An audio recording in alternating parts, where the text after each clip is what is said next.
Doctor, uno a veces se pregunta, por ejemplo, en mi caso, yo personalizo mucho en este programa, siento que soy un poquito obsesiva con el orden, siento que soy un poquito ansiosa o un poco ansiosa con las responsabilidades que tienen que ver con el trabajo y con mis hijos. Hay momentos que yo he sentido que incluso he llegado a enfermarme, una vez me dio una culebrilla, otra vez me dio vértigo. Yo dije, ¿será por la ansiedad que yo manejo, el estrés que yo manejo? Toda esa introducción para preguntarle, es muy fácil confundir una ansiedad normal de una ansiedad ya patológica. Sucede que uno dice, de pronto en su consulta la gente va ahí y usted dice, no, pero es que eso hace parte de la ansiedad normal, pero otras veces sí encuentra alguna cosa patológica. ¿Cómo es eso de los trastornos de ansiedad? Bienvenido, doctor. Olguita, buenos días. Sí, o sea, lo que tenemos que tener claro es que la ansiedad es normal y que la necesitamos y nos protege. Cuando tenemos alguna cita, tenemos algún examen, tenemos que salir en vivo en Televid. La ansiedad lo que la hace guaromática es que ayuda. La ansiedad nos protege para prepararnos ante esas situaciones. Pero si hay algunos momentos en que la ansiedad se nos puede volver un problema, de pronto es muy fuerte, dura mucho tiempo, o esos síntomas nos están alterando un poco la calidad de vida, entonces ahí sería importante consultar porque puede llevar a afectar nuestra calidad de vida. ¿Cuál es la diferencia entre trastornos de ansiedad y trastornos obsesivos? ¿Estos segundos hacen parte de esos trastornos de ansiedad? ¿Cómo es eso? Cuando hablamos de trastornos de ansiedad encontramos varios, el trastorno de pánico, el estrés postraumático, las fobias, la ansiedad generalizada, y ahí están los trastornos obsesivos, que hay veces están acompañados de otros trastornos ansiosos o pueden estar solos. Es el que más se oye nombrar, trastorno obsesivo compulsivo, ¿cierto? Eso se nombra mucho. Sí, uno oye mucho ese y en la consulta también el trastorno de pánico. Ajá, el trastorno de pánico. ¿Qué es eso de compulsivo, doctor, con relación al trastorno obsesivo? ¿Qué son las compulsiones? Sí, son dos cosas. Están las compulsiones, son como pensamientos, imágenes, impulsos o pedazos, por ejemplo, letras de canciones que se nos repiten en la cabeza una y otra vez. Algún pensamiento, por ejemplo, yo sí cerré la puerta del carro, sí cerré el gas, digamos que eso es normal hasta cierto punto. Pero ya cuando se vuelve repetitivo y no nos lo podemos quitar de la cabeza, ahí estaríamos hablando de una idea obsesiva. Y la compulsión viene para tratar de calmar un poco esa idea. Entonces, si tengo una duda, voy y verifico. Si me siento contaminado, voy y me lavo.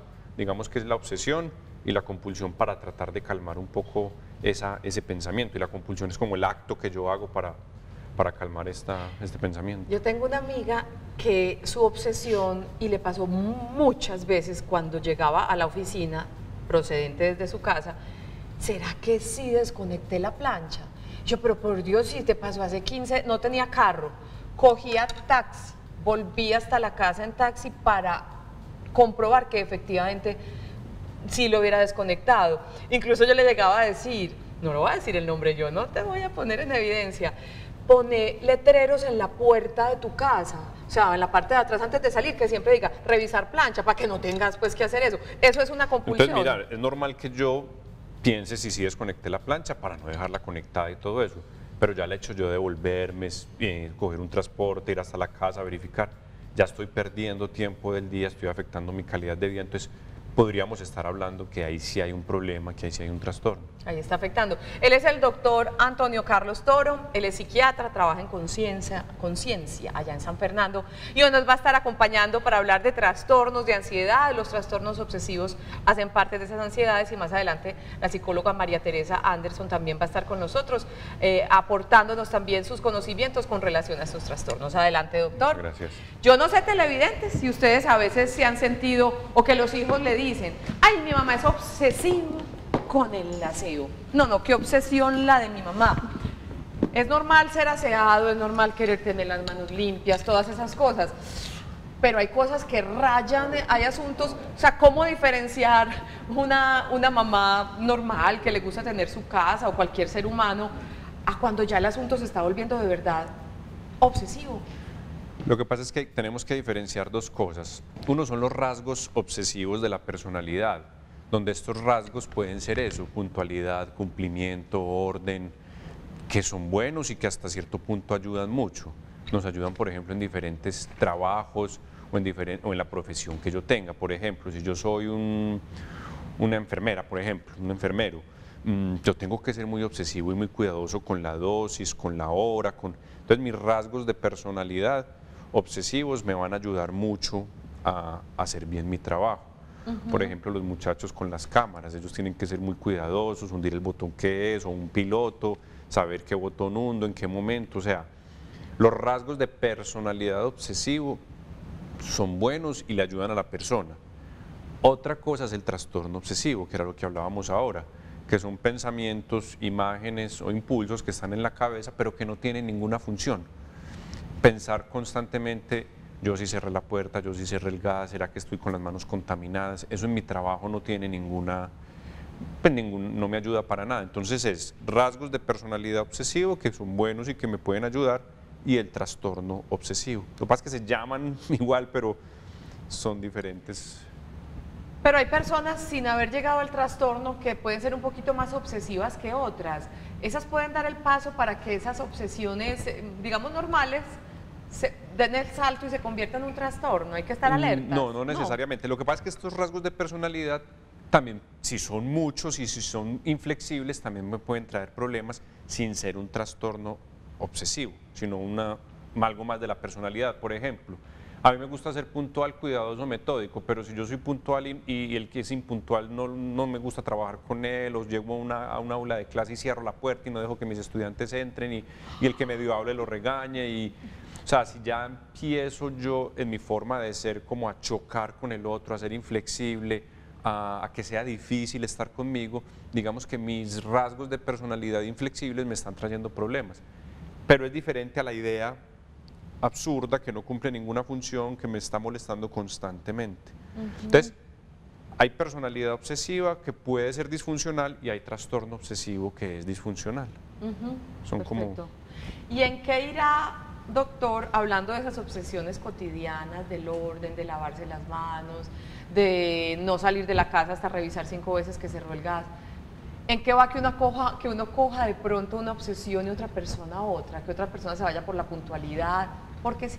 Sí, pueden ser, hay veces no encontramos la causa y hay veces pueden ser algún aprendizaje que tuvo en la infancia, o algún evento que tuvo en la infancia, o algo de modelaje que vio de los padres. Son varias razones que pueden estar en esto. En su consulta, en el medio, en una ciudad como Medellín, Colombia, ¿qué tanto se presentan este tipo de diagnósticos, doctor? En Colombia y Medellín, digamos que la prevalencia de estos trastornos es igual en el resto del mundo, pero tristemente son muy pocos los pacientes que llegan a la consulta con el trastorno obsesivo y en general con los trastornos de ansiedad. Por varias razones, muchas veces los mismos médicos no lo identificamos, entonces nos ponemos a tratar más el síntoma que el problema. Por ejemplo, una paciente que tenía una idea obsesiva de que estaba contaminada y se lavaba las manos 30 veces al día con alcohol. Entonces fue donde el especialista en piel, dermatólogo, porque tenía las manos peladas, y el dermatólogo le mandaba la crema para las manos peladas, pero nunca iba más allá. Entonces, muchas veces nos quedamos en el síntoma los médicos y no exploramos más allá y no remitimos al paciente. Y muchas veces todavía tenemos mucho tabú con psiquiatría, con psicología, entonces pensamos que si vamos al psiquiatra es porque estamos locos, o nos van a dar medicamentos muy fuertes, o un montón de miedos que tenemos. Entonces, es común en nuestro medio, pero la gente todavía le da temor consultar y no consultan el número de pacientes que deberían. Un trastorno obsesivo, doctor, puede generar un asunto bien complicado a nivel de salud, diferente a que todo el mundo está desesperado por la obsesión de esa persona y que uno mismo se desespera con su obsesión. O sea, eso puede trascender en mi salud física como tal. Puede trascender en el sentido de lo que yo esté haciendo para calmar la obsesión, por ejemplo, alguna enfermedad pues, con la piel, pero también puede trascender porque es que esto llega a alterar tanto la vida del paciente que el paciente puede dejar de trabajar, puede dejar de salir, se puede encerrar, entonces lleva a tener un montón de complicaciones que pueden ir apareciendo. O por ejemplo, alguna duda obsesiva con alguna enfermedad, tengo un cáncer, entonces se hacen un montón de pruebas diagnósticas innecesarias, también puede llevar pues a ciertas complicaciones. Ser hipocondríaco, ya que habla usted, no sé si es algo similar a lo que está nombrando, ¿hace parte de esos trastornos obsesivos? Sí, puede haber una idea obsesiva de alguna enfermedad. Entonces, por ejemplo, algún dolor y ahí mismo pienso lo peor, es un cáncer. Digamos que eso hasta cierto nivel puede ser normal, preocuparse por algún dolor. pero ya llegar a hacerme múltiples pruebas, ¿será que tengo un SIDA? ¿Será que tengo una tuberculosis? ¿Será ante cualquier síntoma? Y hacerse pruebas, entonces la prueba da negativa, ¿será que es que el laboratorio está malo, me lo hago en otro? Y constantemente estar haciéndose pruebas puede entrar a ser parte de un trastorno obsesivo. ¿Los trastornos de ansiedad, Doc, afectan más a alguna edad o esto es un asunto como muy universal?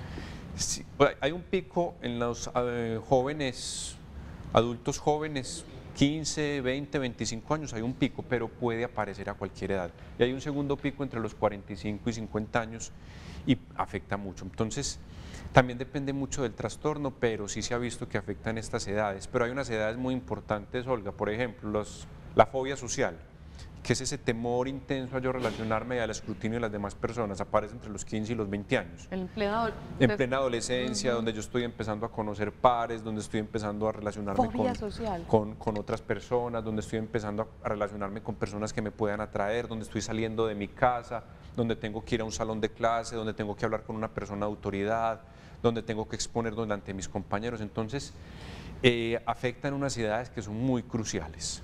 Tenemos mensajes en nuestra línea de WhatsApp, que por cierto no la había abierto, tan descortés yo, 305-316-6560.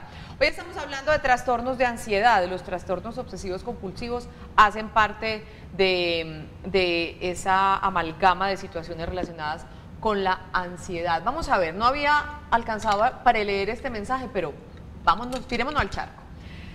Buenos días, muy buenos días para ti. Primero me diagnosticaron depresión y ansiedad y luego un trastorno obsesivo compulsivo que desencadenó una obsesión por las compras, sobre todo online, ese es otro tema.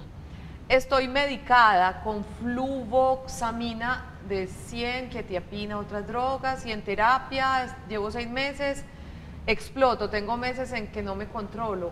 Ahora con el aumento de los miligramos me siento casi todo el día comodida. Bueno, me parece que es una pregunta muy pertinente, doctor. ¿Está medicada? Veo que tiene claridad sobre su diagnóstico y sobre su obsesión, ¿no?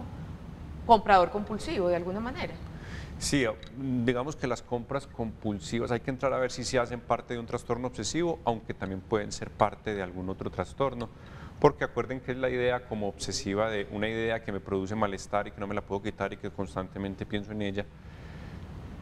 Está tomando varios medicamentos, habla de varios diagnósticos. Yo creo que lo ideal, lo que le recomendaría a la persona que escribió es consultar o escribirle o llamar al psiquiatra, porque hay veces al iniciar un nuevo medicamento pueden aparecer algunos síntomas como sueño, como mareo, que muchas veces son normales y desaparecen a los días, pero si ya lleva varios días sería bueno que le preguntara a ver si hasta qué punto es normal o hasta qué punto no.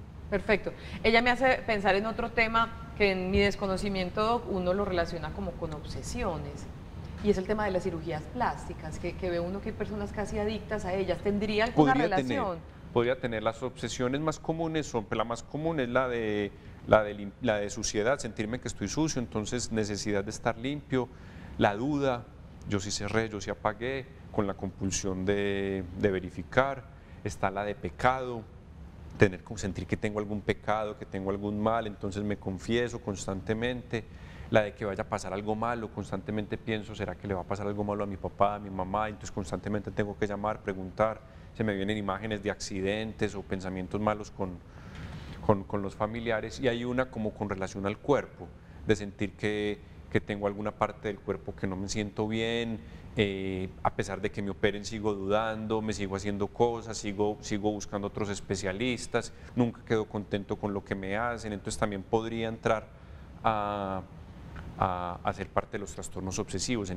Uno ve, por ejemplo, que acá en Colombia desafortunadamente no se ve tanto, pero personas en Estados Unidos que van a ser sometidos a cirugías estéticas piden una evaluación por psiquiatría o por psicología para ver en realidad si es algo pertinente o que no vaya a ser algo de un trastorno obsesivo.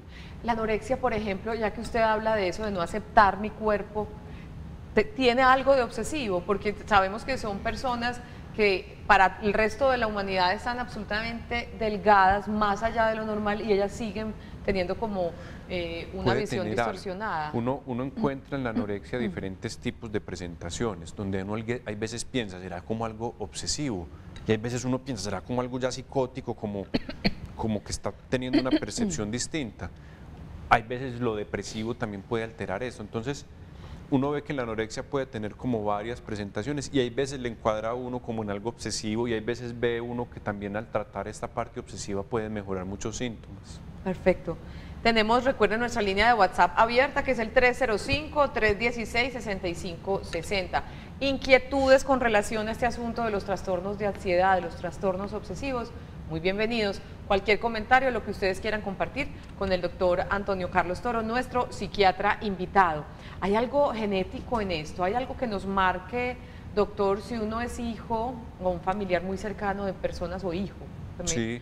de alguien que tienda o que tenga este diagnóstico, debemos tener más alerta? Sí, ahí uno encuentra y lo que se ha estudiado es que cuando hay algún familiar, no solo con un trastorno obsesivo, con algún trastorno de ansiedad o incluso algún trastorno depresivo, puedo tener un riesgo mayor de tener algún trastorno obsesivo o ansioso. Y uno lo ve en la consulta, cuando uno habla con los pacientes y se pone a explorar la familia, encuentra que hay trastornos obsesivos, trastornos ansiosos, trastornos depresivos, consumo de alcohol, sustancias, entonces sí se ha encontrado alguna relación con esto. Ya que lo nombró usted también, consumo de alcohol y sustancias psicoactivas, ¿pueden desencadenar este tipo de asuntos? Pueden desencadenar, pero uno ve que es más una consecuencia. O sea, los pacientes con trastornos de ansiedad o trastornos depresivos no tratados adecuadamente tienen un aumento en el consumo de alcohol o de sustancias. Entonces se vuelve como un círculo vicioso, difícil, porque entonces el trastorno obsesivo me lleva a que yo consuma, eso me puede llevar a mayor aumento de síntomas ansiosos, depresivos, a mayor consumo, entonces se vuelve algo muy, muy difícil. Perfecto. Doctor, usted hablaba como de un listado bien importante hablando de trastornos de ansiedad. ¿Qué le parece si empezamos a desglosarlos como ya más concretamente y hablar de los síntomas a los que debemos estar alerta con relación a sus diferentes trastornos? Yo creo que si para entender bien, entendamos primero qué es el miedo. Entonces el miedo es una reacción básica, primitiva que tenemos ante una amenaza. ¿Es verdad que la adrenalina fluye cuando uno tiene miedo? Cuando uno tiene miedo, entonces por ejemplo entra aquí un león y entonces a usted y a mí y a todos nos va a dar, el corazón se nos acelera, las manos nos sudan, siempre el cuerpo preparando para correr. Entonces eso es miedo. Si yo tengo lo mismo frente a un gato, por ejemplo entra un gato y a usted le empieza a dar, el corazón se acelera, la dificultad, eso sería una fobia, un temor intenso ante un estímulo que no debería ser. Y si a usted le pasa lo mismo, pero no hay ni gato, ni ladrón, ni perro, usted está tranquila en el centro comercial y el corazón se le acelera, se le hace difícil la respiración, me voy a morir, me voy a enloquecer, eso sería pánico. Entonces, miedo, fobia y pánico. Vamos por pasos, para que no me dé un ataque de pánico a mí. Usted habló de fobias. Entonces, las fobias pueden ser las más comunes, específicas, que puede ser a desastres naturales, puede ser animales, pero hay fobia a cualquier cosa. Las más comunes, los vuelos, al avión, pues a los vuelos, a estar encerrados, claustrofobia, a cosas naturales, fobia a la sangre, a las agujas, a las heridas, a los insectos. Esas son como las más comunes. Y una muy, muy, muy común, la fobia social, que es el temor intenso al escrutinio del otro. Diferente a la pena que me puede dar o la angustia que me puede dar yo hablar con otra persona, esto es una cosa que lleva a que yo no lo haga por el temor intenso. Entonces ahí es cuando viene, esa es llamada la enfermedad de las oportunidades perdidas, porque la gente deja de hacer, siendo personas muy inteligentes, dejan de hacer un montón de actividades importantes socialmente por el temor al escrutinio del otro. Cuando los comparan con otros se dan cuenta que han estudiado menos, tienen menos ingresos socioeconómicos, son solteros, son más enfermos, siendo personas con las mismas capacidades intelectuales.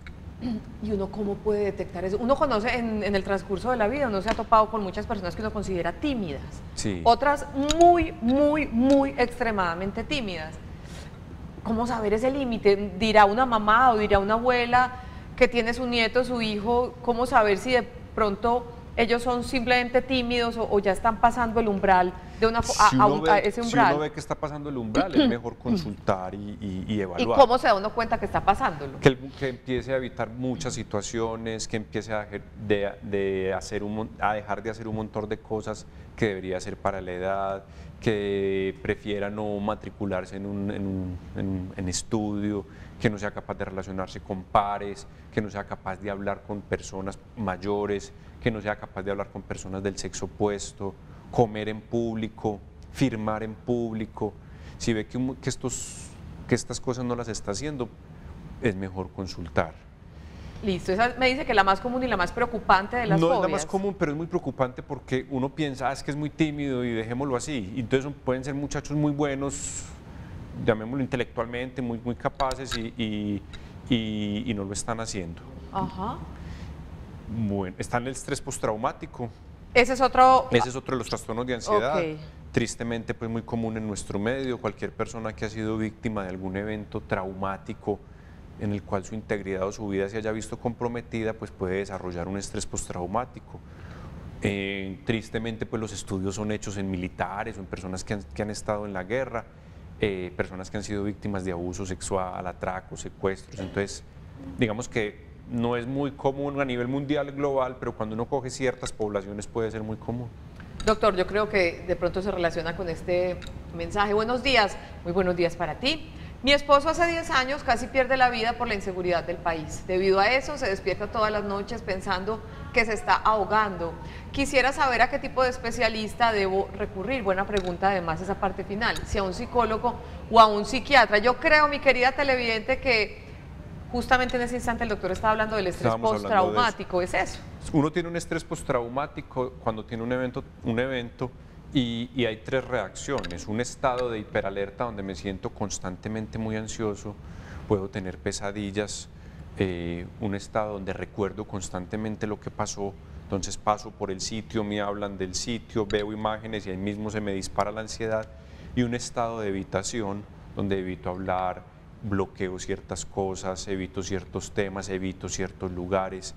La respuesta es que debe asistir a los dos, que es que asiste inicialmente al psiquiatra o al psicólogo, que se le haga como un adecuado acompañamiento, y ya la persona que lo vea lo estará guiando en el acompañamiento con psiquiatría y con psicología, pero es muy importante que consulte, porque se le puede empeorar, pueden aparecer síntomas depresivos y también hay mayor riesgo de consumo de alcohol o sustancias. Y hablando de la recomendación que te da el doctor Antonio, con relación a visitar a psiquiatra y psicólogo, tenemos nuestra sección Sanas Emociones con una psicóloga, hoy en Sana que Sana.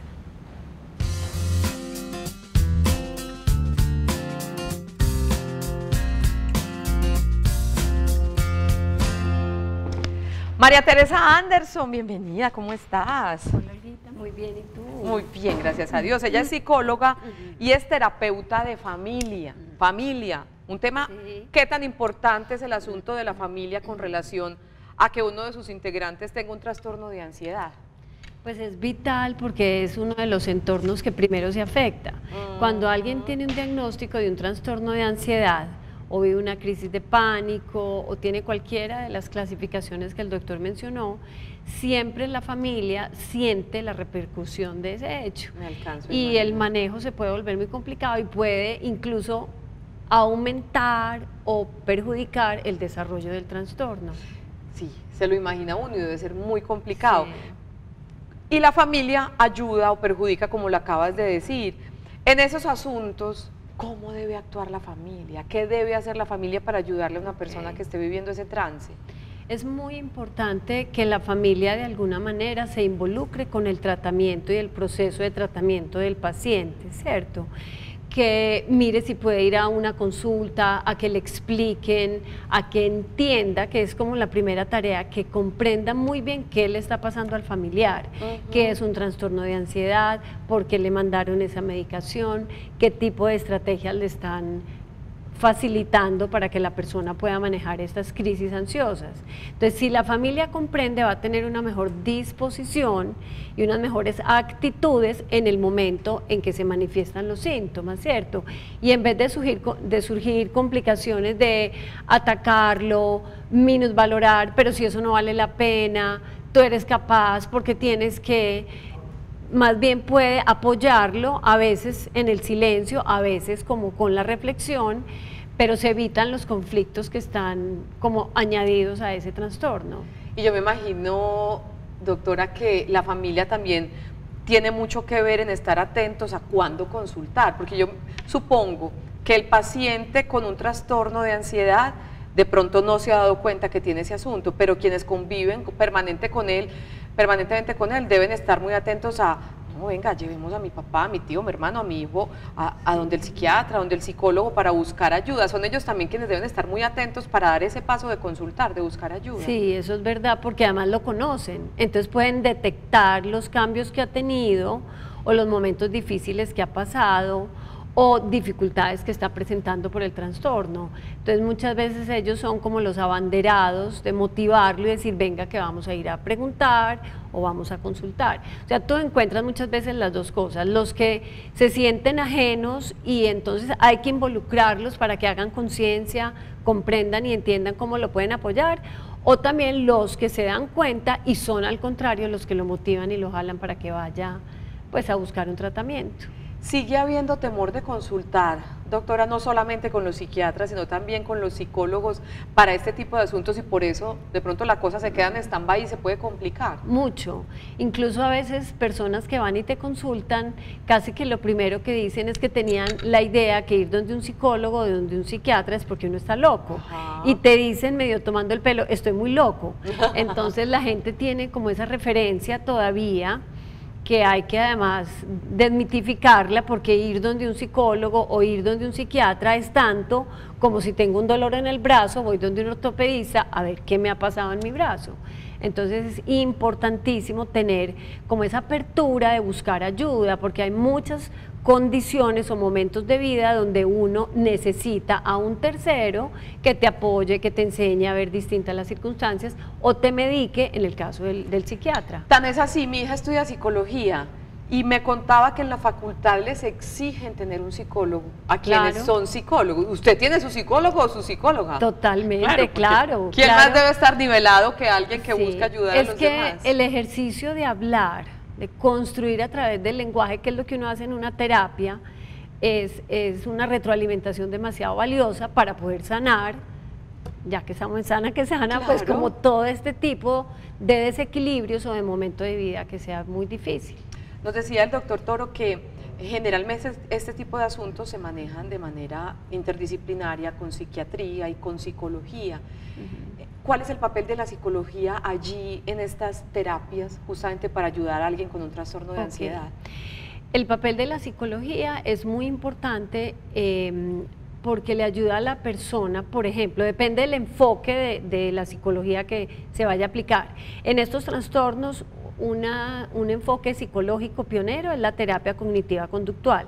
Y por ejemplo, ese enfoque ayuda a que la persona pueda entender qué le pasa con esos pensamientos obsesivos, cómo manejarlos, cómo transformarlos a pensamientos alternativos, también a desarrollar habilidades de afrontamiento, a manejar estrategias como las autoinstrucciones, a poder aprender a solucionar problemas, toma de decisiones, exposición a los estímulos que me dan miedo, pues, o que me generan y me detonan la ansiedad. Entonces mira que ahí te nombré como 5 o 6 asuntos que son muy importantes para que la persona tenga más herramientas y más tranquilidad.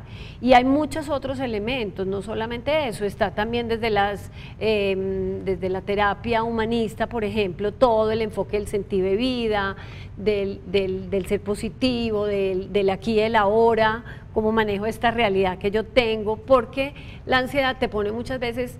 Hay una definición que a mí me gusta mucho, es la ansiedad es la mente yendo más rápido que la vida. Entonces, como anticiparse todo el tiempo, ¿y si pasa esto? ¿Y si me pasa lo otro?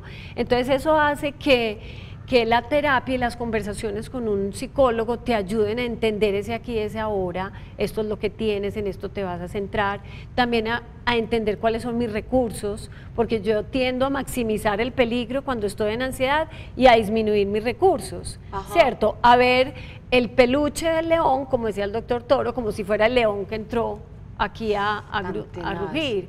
Entonces, las terapias humanistas pueden enfocarse ahí, la terapia familiar, que está siempre recomendada y asociada, es una terapia que mira todo ese entorno, ese sistema familiar, y de alguna manera ayuda a ver cómo en esas interacciones familiares el sistema está afectado por ese síntoma y cómo a veces colabora con esos síntomas o qué otro tipo de movimiento tienen que hacer para recuperar equilibrios.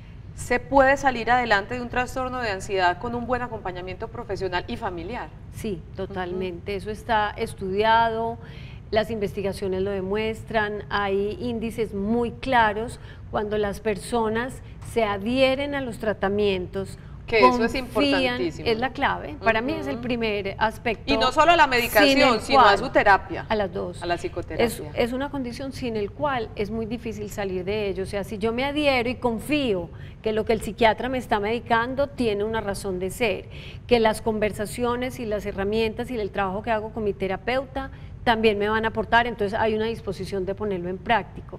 Cuando la familia entonces está también ahí comprometida con el proceso, o sea, eso se vuelve una sumatoria de elementos que ayudan a que la persona salga adelante y tenga una vida completamente normal. Perfecto. ¿Cierto? Ahí está, qué rico que nos des esas luces y esas alternativas, porque quien de pronto esté inmerso en este mundo y se siente desesperado por su condición o por la de su familiar, es rico decirles hay solución y hay alternativas. Ella es María Teresa Anderson, psicóloga y terapeuta de familia. Gracias por estar este ratico con nosotros. Gracias, Olguita. Muy bien, vámonos a nuestra primera pausa. Les recuerdo nuestra línea de WhatsApp, 305-316-65 o 60. Yo soy obsesiva dando este teléfono para que los televidentes nos escriban y nos planteen sus inquietudes y también las alternativas que han tenido de manejo si es que han estado inmersos en este mundo de los trastornos de ansiedad. Ya regresamos. Esto es Sana que Sana.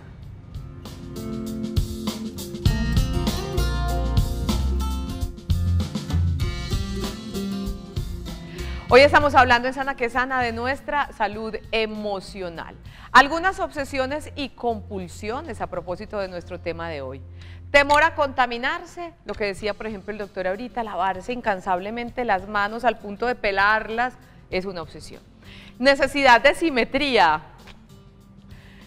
lavarse mucho, ordenar mucho, acumular, contar objetos. A ver, mi doc, los acumuladores que se han vuelto famosos por un canal que vemos internacional de los acumuladores, contar objetos, necesidad de simetría, ¿eso también hace parte de obsesiones y compulsiones?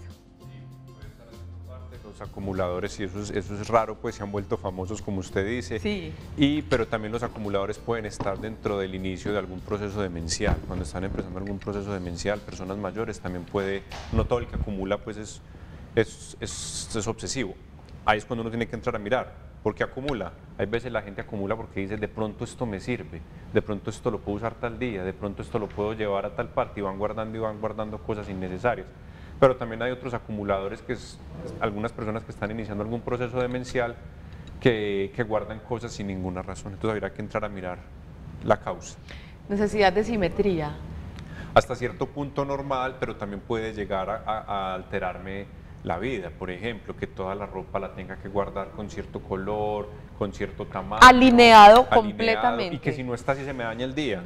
Entonces, de aquí para su consultorio. Entonces, también hay que entrar a mirar hasta qué punto. Digamos que el tema de la obsesión es un tema como de cronómetro. ¿Cómo así? ¿Cuánto tiempo gasto yo en el día con este tema? Porque si yo gasto 2 minutos pues organizando, alineando, si yo gasto 2 minutos alineando, pues, pero si yo pierdo tiempo, llego tarde, de pronto sí me está ocasionando un problema. Virgen Santa, y vienen las preguntas a nuestra línea de WhatsApp. Buenos días. Muy buenos días. Cuando estoy cercana a una eventualidad que puede definir mi bienestar, o sea, lo entiendo como algún asunto que es muy importante, empiezo a sentir días antes una ansiedad que me lleva a comerme las uñas y hace que se me baje la presión, por lo cual fui diagnosticada con disautonomía. Pero he notado que esto pasa cuando hay uno de estos asuntos que me generan la ansiedad. ¿Cómo puedo controlarme? Unas bendiciones y unas gracias para ti también, nuestra televidente, doctor. Ella lo dice muy claro, o sea, ella ve que hay unos síntomas como de mareo, como que se desvanece cuando está frente a situaciones de mucha angustia. Hay que entrar a mirar el apellido, hay que poner el apellido de esa disautonomía, puede ser que sea algo primario del funcionamiento cardiovascular, pero puede ser que sea algo ansioso, porque entre los síntomas del trastorno de pánico está como la sensación de mareo, desvanecimiento, temblor, sudoración. Entonces sería muy bueno que esta persona consultara y viera, porque vemos que como lo está contando, que la ansiedad ya le está ocasionando problemas. Otro mensaje de nuestros televidentes. Muy buenos días para ti. Hace 8 años me diagnosticaron estrés. A uno le diagnostican estrés. Lo que pasa es que cuando hablan de estrés yo lo entiendo como ansiedad, que hasta cierto punto puede ser normal. Unas veces me dicen que soy bipolar. Vamos por partes este mensaje para que me lo dejen porfa un ratico. ¿Qué tiene que ver el estrés, la ansiedad y también con la bipolaridad? ¿Eso está relacionado, Doc? Puede estar relacionado, pero no necesariamente. Bueno, vuelvo a leerlo completico. Hace 8 años me diagnosticaron estrés, unas veces me dicen que soy bipolar, últimamente me dicen que tengo trastorno de ansiedad y he tenido varios estados de mucho temor, no quiero salir, me han mandado medicamentos, ninguno me sirve, hace 6 meses no tengo citas médicas, me siento muy mal en este momento. Falta ver y sería importante, yo creo que el televidente nos dijera si eso se lo diagnosticó un médico, un psiquiatra, porque él dice que le han dicho, no sé. Pero bueno, es una persona ansiosa que de alguna manera le han dicho que es bipolar, trastornos de ansiedad, no quiere salir, tiene mucho temor. ¿Encaja como en lo que estamos hablando, Doc? Sí, es difícil porque son como varios diagnósticos grandes. Desafortunadamente hay veces cuando aparecen varios síntomas empiezan como a aparecer un montón de etiquetas y cuando a alguien le ponen una etiqueta ya es muy difícil quitarla. Entonces es muy difícil, bipolar, estrés, es ansioso.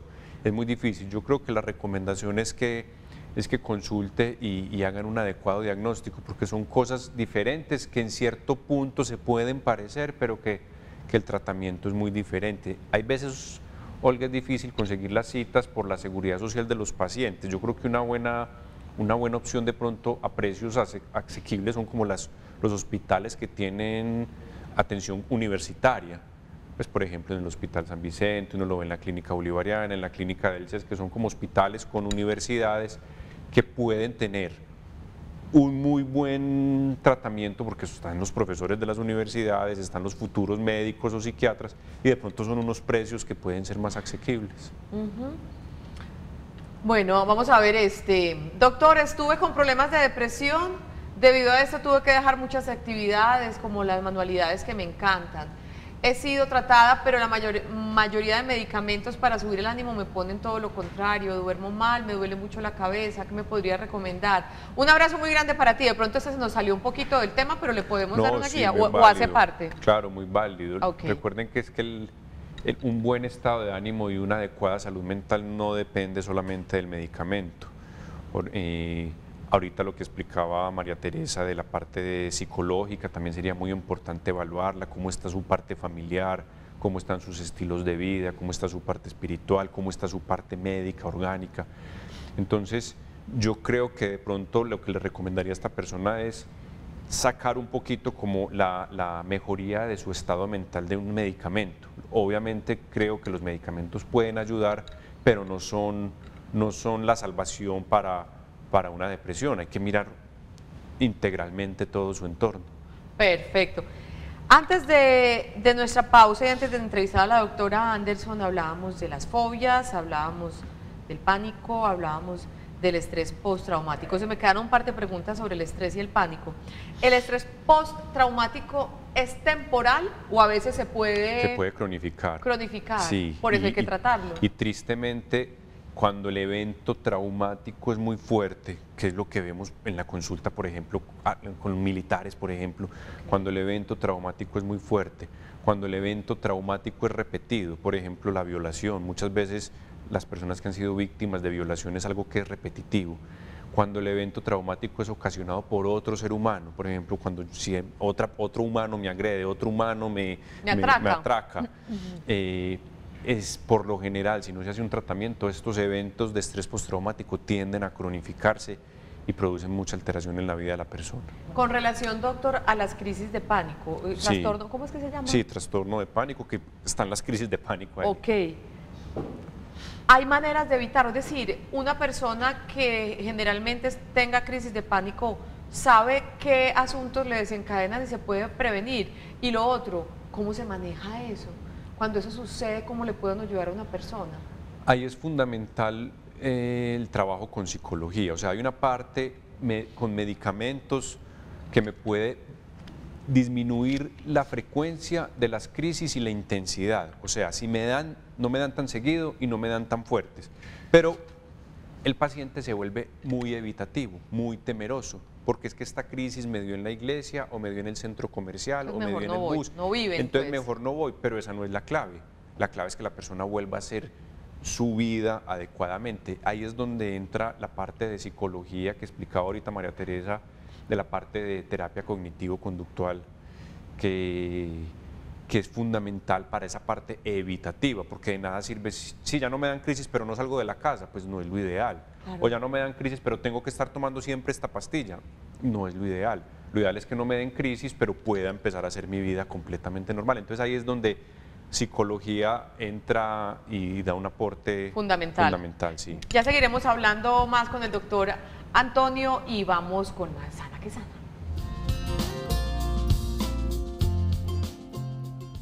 Seguimos en Sana que Sana, hoy estamos hablando de trastornos de ansiedad. El trastorno obsesivo compulsivo hace parte de ellas. Sobre el trastorno obsesivo, es una alteración mental que hace que las personas tengan sentimientos, pensamientos, sensaciones y comportamientos repetitivos que los llevan a hacer algo una y otra vez. No realizar esos rituales puede causar en ellos gran sufrimiento y ansiedad, ¿verdad? Controlar eso y parar de hacer esas cosas les genera un estrés muy horrible a los obsesivos compulsivos, doctor. Sí, claro, hacen la compulsión se hace como para tratar de mitigar o calmar, suavizar un poco como esa angustia, y si no se puede realizar pues genera mucha más angustia. Perfecto. Hemos hablado entonces de los trastornos de ansiedad, hablamos de fobias, hablamos de estrés postraumático, que es uno de ellos, del pánico, en fin. ¿Qué otros trastornos de ansiedad se conocen, se diagnostican, doctor? Y hay uno que yo creería que es el más común, que es el trastorno de ansiedad generalizada, que es una preocupación excesiva por situaciones cotidianas, no las preocupaciones normales, porque muchas veces me dicen, no, yo tengo algún familiar que está gravemente enfermo y tengo una deuda muy grande, es normal estar preocupado por eso. Son las preocupaciones del día a día, como dice la gente, todo se le vuelve un mundo. Entonces llevar a preocuparme excesivamente por las situaciones cotidianas lleva a que esté irritable, a que esté durmiendo mal, despertares tempranos, puede llevar a síntomas depresivos, no son capaces de desconectarse. O sea, por ejemplo, están en una finca o están haciendo una vuelta, pero su cabeza está constantemente pensando en los problemas, irritabilidad ya lo había comentado, entonces puede llevar a síntomas depresivos, y también hay un aumento de consumo de alcohol o sustancias, muchas veces como buscando algo para mitigar o bajar esa angustia. ¿Cuál más? ¿Hay más de trastornos de ansiedad? No, son estos. Básicamente los que hemos nombrado. Sí. ¿Todos ellos implican necesariamente medicación o según el caso se define el tratamiento? Según el caso se define el tratamiento. Algunos requieren medicación dependiendo de la intensidad o de la alteración, otros requieren acompañamiento, psicoterapia, ya se define según el caso. Casi siempre es las dos, pues lo ideal es que estén como las dos. Muchas personas podrían tener una calidad de vida mucho mejor, una vida más serena, más tranquila, si no les diera temor a consultar. Doctor, hay mucha, ¿cómo se llama?, subregistro de este tipo de situaciones por el miedo al psiquiatra y al psicólogo, a ser tildados de locos. Olguita, sí, y tristemente el estigma muchas veces lo ponemos los mismos profesionales en salud mental. A uno le llegan pacientes que tienen trastorno de pánico hace 4 años y los médicos lo mandan al cardiólogo, el internista, el otorrino, luego terminan donde el brujo, luego terminan, y son un montón de cosas, y nadie se le ocurre pensar que puede ser un trastorno de pánico. Los mismos médicos no lo remiten, y entonces cuando ya llegan al psiquiatra o al psicólogo ya han perdido 2, 3 años yendo constantemente a urgencias, buscando ayuda. Entonces el beneficio claro que está, porque se pierden años y tiempo muy valioso y el sufrimiento es muy fuerte. Ahí está el mensaje final. Y lo bonito de esto es que quien consulta, quien es diagnosticado, sale adelante. Sí, como lo decía ahorita María Teresa, con un adecuado tratamiento generalmente el pronóstico es muy bueno. Que no nos dé ansiedad reconocer que tenemos trastornos y que debemos visitar al médico, al psicólogo, al psiquiatra, tal cual como lo decía nuestra psicóloga María Teresa Anderson. Así como si duele la cabeza voy donde el neurólogo, si duelen las emociones y si mi comportamiento está alterado, porque uno sabe cuando la cosa no está funcionando bien, debemos buscar las ayudas necesarias. Al doctor Antonio Carlos Toro, psiquiatra, y a la doctora María Teresa Anderson, que estuvo con nosotros. Muchísimas gracias por estar con nosotros, por darnos luces sobre este tema, y nos veremos en una próxima oportunidad. Muchas gracias por la invitación. Nos despedimos. El martes vamos a hablar de un tema supremamente interesante para los pacientes con asma que no han respondido a los tratamientos que hasta el momento los especialistas les han ofrecido. En la clínica Cardiovid les están ofreciendo una terapia, una alternativa que se llama termoplastia bronquial, y da unos resultados maravillosos para los pacientes asmáticos, que su calidad de vida se ve bastante reducida en el día a día. Termoplastia bronquial en Cardiovid el próximo martes a las 11:30 de la mañana en Sana que Sana. Recuerden que tenemos nuestros productos del canal Televid, Gelaprot y el velón de la Virgen de Guadalupe, que ustedes pueden pedir a domicilio al 322-9050 opción 1. Que tengan todos un muy feliz fin de semana. Sana que Sana, nos vemos el martes, chao.